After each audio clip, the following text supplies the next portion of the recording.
After not seeing him for a month, John just thrust a divorce lawyer's business card at me without even asking, "Are you okay? Or how are you feeling divorcing a wife who doesn't work? Pay me $1,000 a month as alimony. Sounds good. Take care." John chuckled as he said this, standing beside him.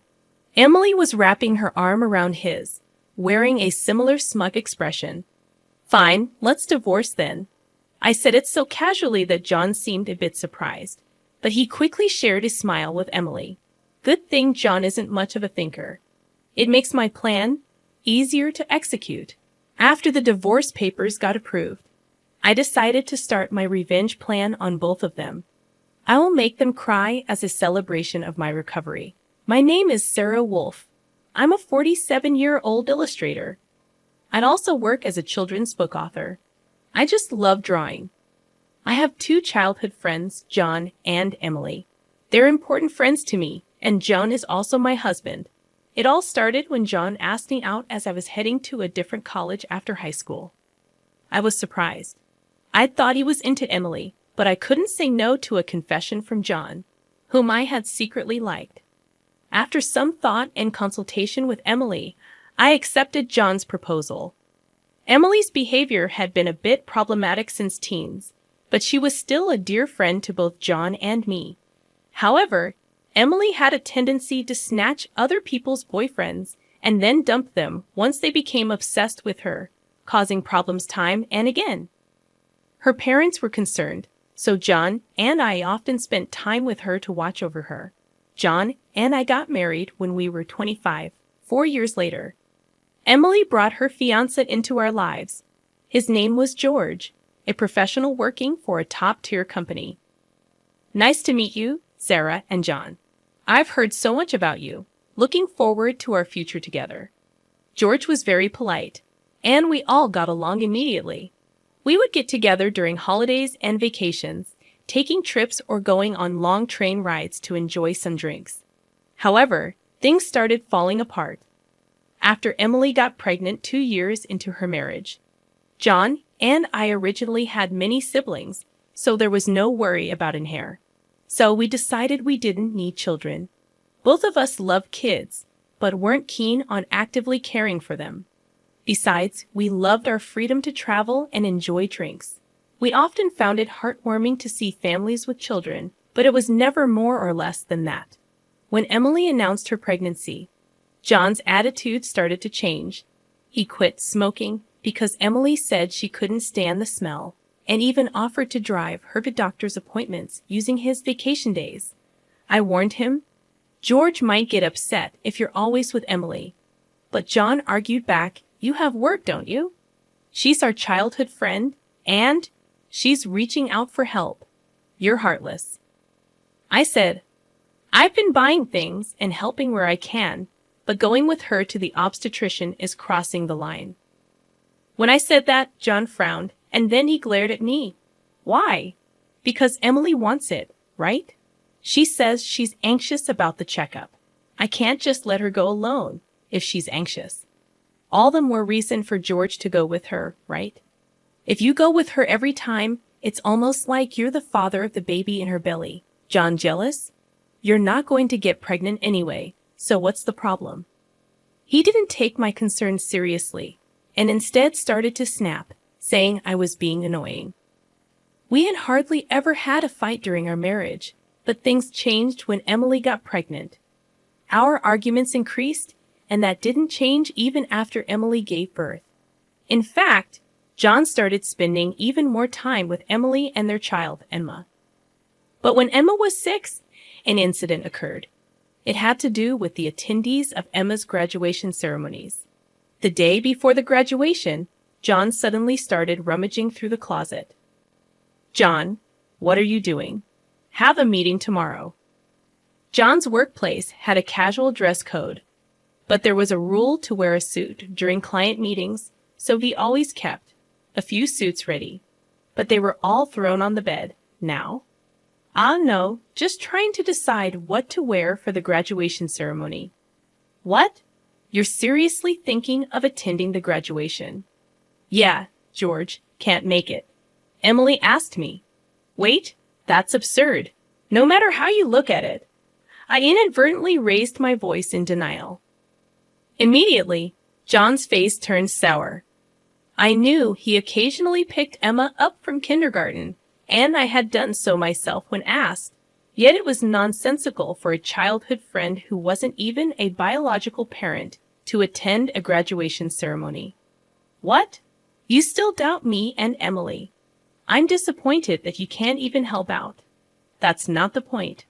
Point anyway. I'm attending the graduation tomorrow, so iron a shirt properly. John said that and abruptly ended the conversation, leaving me behind and going to the bedroom. I had no choice but to call Emily. Hello, Emily. About tomorrow. Sorry about tomorrow. I'm borrowing John. But won't George be upset about the graduation attendance, Sarah? What are you talking about? Obviously, I haven't told George that the graduation is tomorrow. I'll tell him after the ceremony. I was shocked to learn that George didn't know about the graduation schedule. Upon further questioning, it seemed that Emily hadn't informed George about any of the kindergarten events so far, and John had been acting as the father at the kindergarten, which made me dizzy with its selfishness. Wait a minute, Emily. Isn't that extremely unreasonable? It's disrespectful to George, and just because he's a childhood friend, eh? What's wrong? Sarah, you're scary. Well, see you tomorrow. Wait, Emily.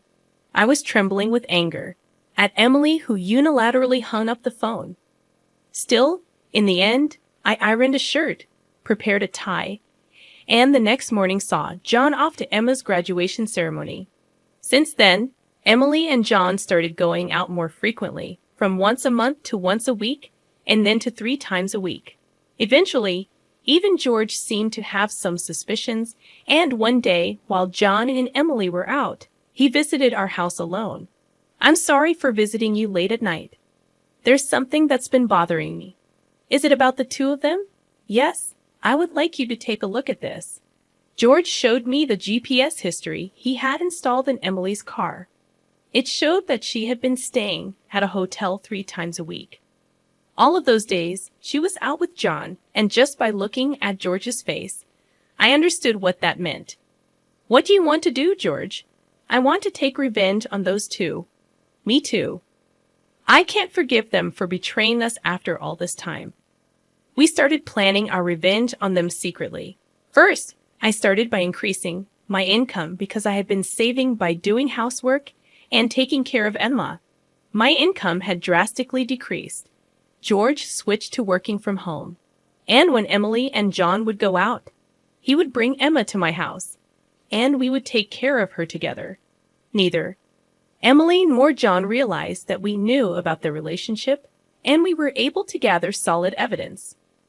Once we had collected enough evidence and were ready to take our revenge, we discovered a shocking truth about Emma.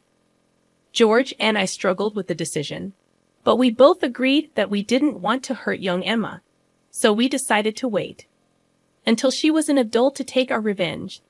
However, even though we decided to endure for 10 years, I was struck with a serious illness. I needed long-term hospitalization, and even at best, I wouldn't be discharged for at least 2 years. Although I could work from the hospital room, it was certain that I would have to reduce my workload. After informing George about the situation, I consulted John. However, John's reaction was no different from when we were making small talk. I'll visit you once in a while. I felt that John no longer had any affection for me, as he didn't even ask about my condition or the name of the disease.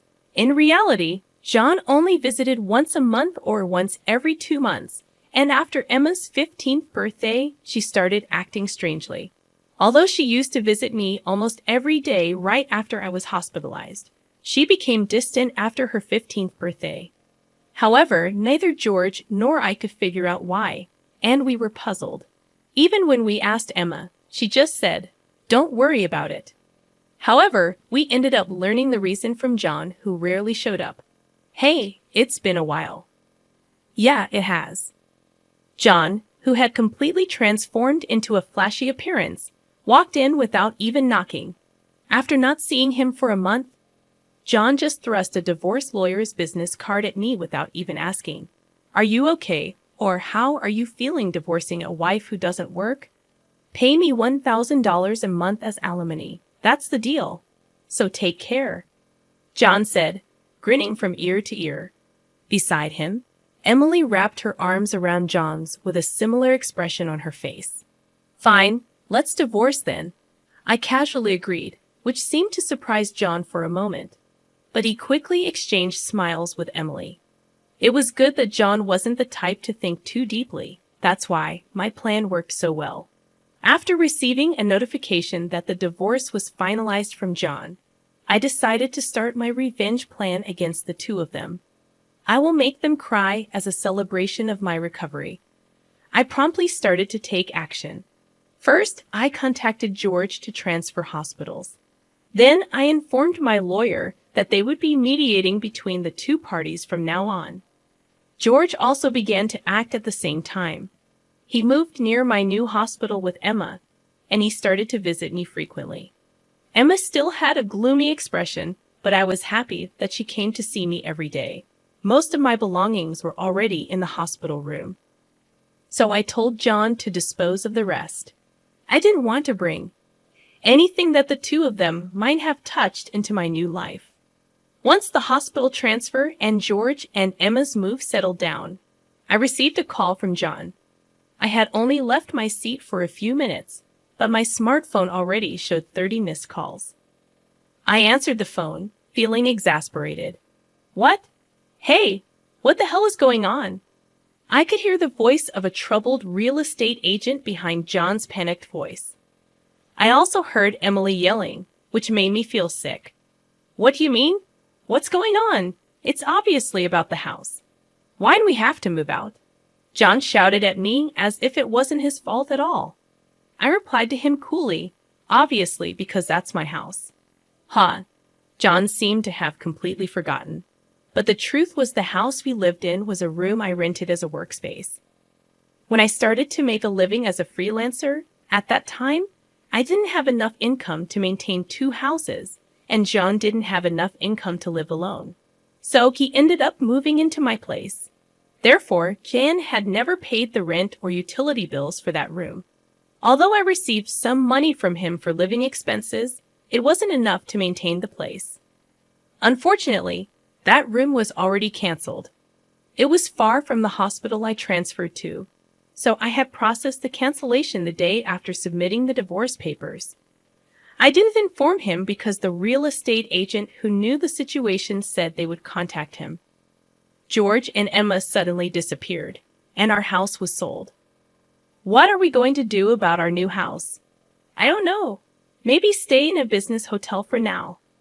As I turned on the speaker and started working, John yelled in frustration, "Don't screw with me." However, he seemed to remember something and started speaking in a more soothing tone. "Well, whatever. When will you transfer the money? We're running low on cash." "What are you talking about?" "Huh? Don't mess around. I told you to pay $1,000, didn't I?" "Oh, I don't recall agreeing to that." My nonchalant response was met with incoherent screaming from John on the other end of the phone. Apparently, he thought he could get money from me and had been squandering it. Even if he had $1,000 left, how did he plan to get by for the rest of the month? Hey, don't just stay silent. Say something. There's really nothing to talk about. My retort left John momentarily dumbfounded, but he soon started yelling again, growing increasingly annoyed. I addressed John in as cheerful a tone as I could muster. "Anyway, we're basically strangers now, so please don't contact me anymore. You'll hear from my lawyer." "Huh? Lawyer? Hey, wait a minute." I hung up without listening to John's response. He tried calling back several times, but I ignored it, and eventually the calls stopped.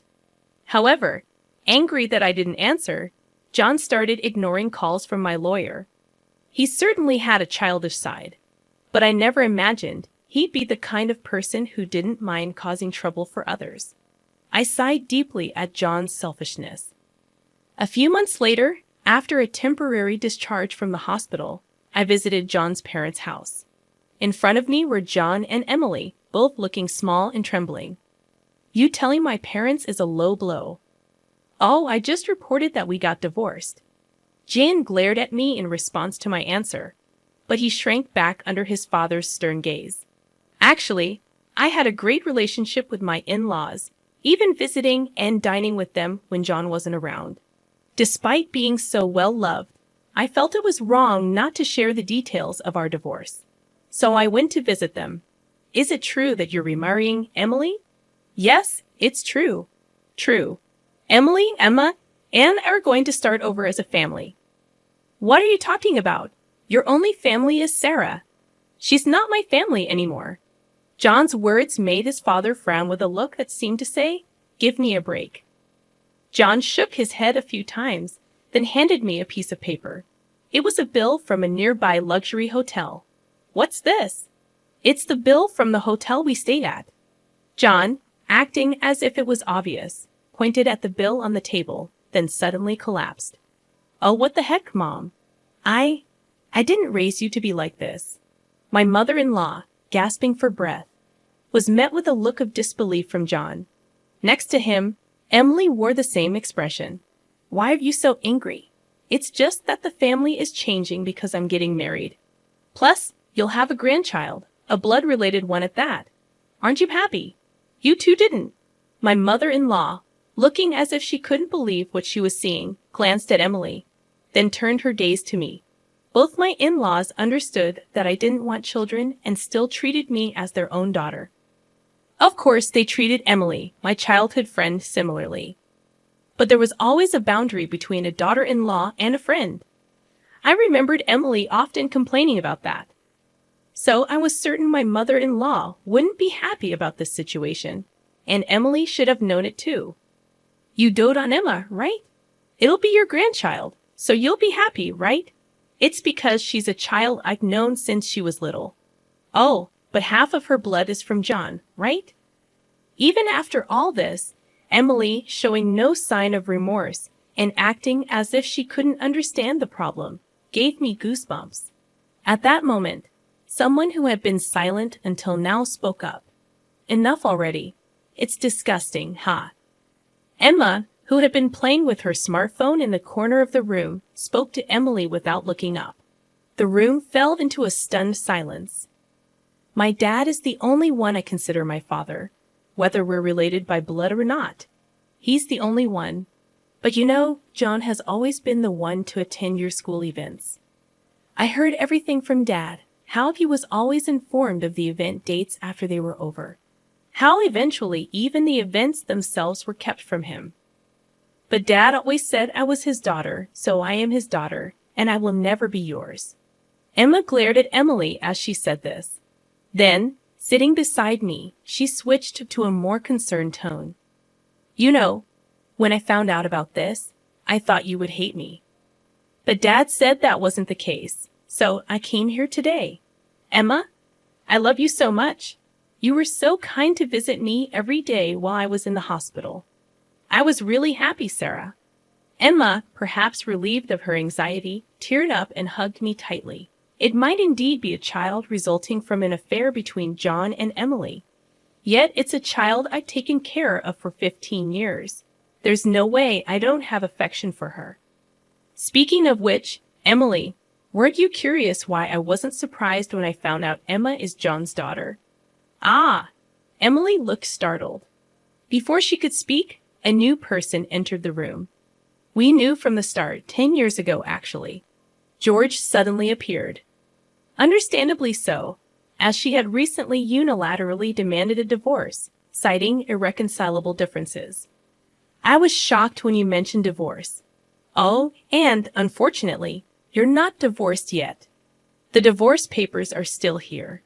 Didn't you notice? What? I figured it wasn't in Emily and John's nature to confirm things. But I couldn't help but be stunned that Emily, despite the 100-day waiting period for women to remarry, hadn't noticed for months. So, Emily is still my wife, and Emma is still my daughter. Well, since there won't be a wife, though. Wait, what do you mean? A 15-year-old can choose their parent. That's not true. Emma wants to be with Mom, right? Emily said that and looked at Emma. Emma frowned at Emily and held my hand. Emily was speechless at that and glared at me. Then John suddenly burst into laughter. So that's what it is. You two are together, huh? But too bad. Isn't it impossible to live on George's salary alone? Can you stop making weird assumptions? Also, it seems George earns double the amount you think. Emily knows about it, huh? It's probably a bluff. A lol.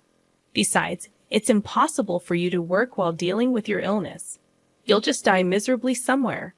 This time, I laughed at John's huge misunderstanding. John, seeing me suddenly start laughing, was getting frustrated. You didn't know about my income, did you, huh? It's probably just a bit more than a part-time job. No, it's different. My annual income is $500,000, huh? John's eyes and mouth were wide open in shock. Emily was also stunned. In fact, over the past 10 years, I had become a popular children's book author, and my income had skyrocketed from essays, interviews, and the like.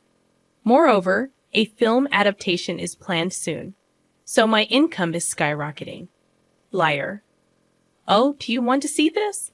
I said that and showed Emily my bank account screen. It clearly showed a large amount of money being deposited every month. Emily was at a loss for words when she saw it. Sarah, let's make up, huh? What are you saying? Emily was furious at John's words. Blinded by the money, I watched them blankly and then opened my mouth. Well, if you want to get married, feel free.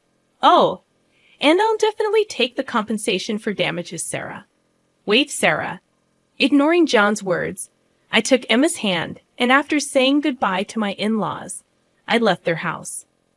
John originally worked at my father-in-law's company, but it was revealed that he was lying about going out for sales, and he was fired.